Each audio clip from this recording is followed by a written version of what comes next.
Michigan, known as the Great Lakes State and the home of the American automobile industry, is where you'll find Arlene Younger. Arlene is in her early 70s, but that doesn't stop her from ballroom dancing, hiking through local nature areas, and enjoying all that life has to offer. What does stop Arlene is a condition she's been dealing with for more than 2 decades: overactive bladder. Well, that started about 20 years ago. And at that point in my life, when I was starting to have issues and problems, I thought, wait a minute, this just isn't supposed to be. It really crept on up pretty fast. I was waking up a lot at night. However, very quickly, I began to have to wear light protection. I found that the urgency was coming on very rapidly. Arlene is not alone. There are millions of men and women in the United States affected by overactive bladder. There are 33.3 million adults in the United States that suffer from overactive bladder. And unfortunately, only about half of those present for treatment. And 66% of those patients, the reason why they seek treatment is because now they're incontinent of urine. 57-year-old avid golfer Louise Wendell had a disastrous first experience with overactive bladder while in a drugstore. I was standing in a puddle, and I was extremely embarrassed because my bladder, I just lost control of my bladder. And I gathered up my son and quickly got out of the store as quickly as possible, and was devastated that something like this happened. So overactive bladder is really the need to go to the bathroom when you don't want to. So it's the urgency frequency, or like you see on television, like the gotta go syndrome.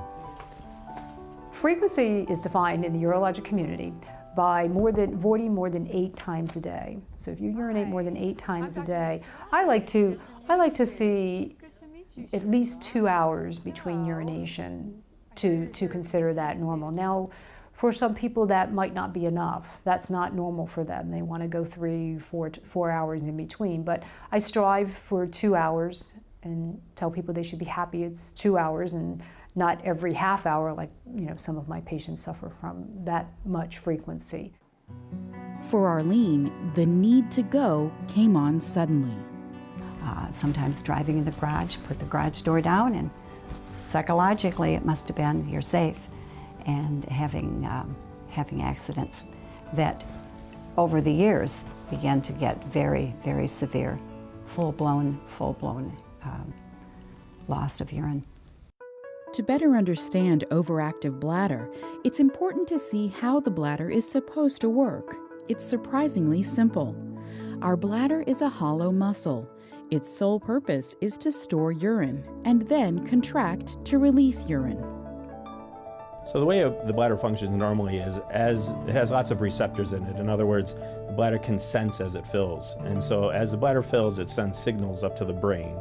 And then everything gets processed in the brain. In a normal function, you can control that. And you decide you're going, when is the appropriate time to go to the bathroom. And you could typically hold your bladder until that time is there. And then when it's time to go, it's the same signals from the brain that allows you to relax and urinate normally. Overactive bladder, there's a signal problem. The communication between the bladder and the brain don't work the way they should. After her accident in the store, Louise immediately went to see her primary care doctor, who referred her to a specialist, who diagnosed her with overactive bladder. For some patients, the signs and symptoms of overactive bladder may be indications that there are other medical conditions. But there was no underlying cause for either Arlene or Louise. In both cases, the condition came on suddenly and progressively became worse to the point that it was interfering with their quality of life. It controlled my life. It does. As much as you say that you can work through control and find avenues to manage your life. No, it has been a lifestyle. They're embarrassed. They find all these coping mechanisms. I've got some patients that know where every bathroom is in the entire county. and they can tell you which ones are nice and which ones aren't. So they won't go out unless they know there's going to be a bathroom and that they can get to that bathroom quick enough. They change their life. They change the way that they do things. When overactive bladder starts interfering with the patient's overall quality of life, seeing a medical professional for proper diagnosis and treatment may help. Sometimes it's the sleep lost due to waking up in the middle of the night that has patients seeing their doctor. The most common concern of women with overactive bladder seems to be the lack of sleep, because many of them are getting up at night at 4 or 5 or more times at night. And when you don't sleep well, it impacts how you function during the day. Many of these women have children to care for, they have to go to work, they have families and household things to take care of. And when you're tired all the time, it really impacts your quality of life. Arlene and Louise both were put on prescription medication to control their symptoms, but after a few months, they realized that drugs were not addressing their problems. 75 to 80% of patients who start on medicines for overactive bladder are not on them a year later. And part of it is due to cost, due to side effects, and due to lack of efficacy. So unfortunately, despite millions of patients having overactive bladder, the medicines really help probably a small percentage of them. To help the rest of the patients, researchers in the 1980s started working on another way to treat overactive bladder called neuromodulation. The signals have to go from the bladder to the brain and back down to the bladder, and we should be able to control what happens. And those signals get messed up in overactive bladder. The wrong signals are being sent. So it was in the 1980s where neuromodulation was looked at, and the nerves that come off of the area of the tailbone, the sacrum, actually are the main nerves that control the bladder, and it's called your sacral nerves. These researchers discovered 2 ways to stimulate these sacral nerves. While the effect is similar, the approach is drastically different. One approach, sacral nerve stimulation, is very direct and uses a small stimulator implanted near your spine. So it's like a pacemaker for the bladder. While this bladder pacemaker has been successful in many patients, it does require surgery. And as with any surgical procedure, there are always risks associated with it, including risks of infection and complications of anesthesia. So surgery is definitely not for everyone. The other form of neuromodulation approaches bladder control from the ground up, literally. Researchers discovered you can provide indirect stimulation to the sacral nerves using a small needle inserted near the tibial nerve, which runs from the ankle up the leg to the pelvic area. This approach is known as percutaneous tibial nerve stimulation, or PTNS. All of our nerves originate in the spinal cord. And then the spinal cord branches off, and then you have nerve fibers that come out of the spinal cord. And the nerves that innervate the bladder primarily are the S1, S2 nerves, so they're the sacral nerves. And as those nerves come out of the spine, they branch, and they branch, and they branch, and they branch, and they extend down. And what happens is that the posterior tibial nerve and the S1, S2 fibers that innervate the bladder all stem from the same level of the spinal cord. And so that's why you can neuromodulate a nerve that is distal or very, very far down and away from the body. And the reason why we pick that nerve is because it's so superficial to the skin. An office procedure where a nurse or nurse practitioner could perform it.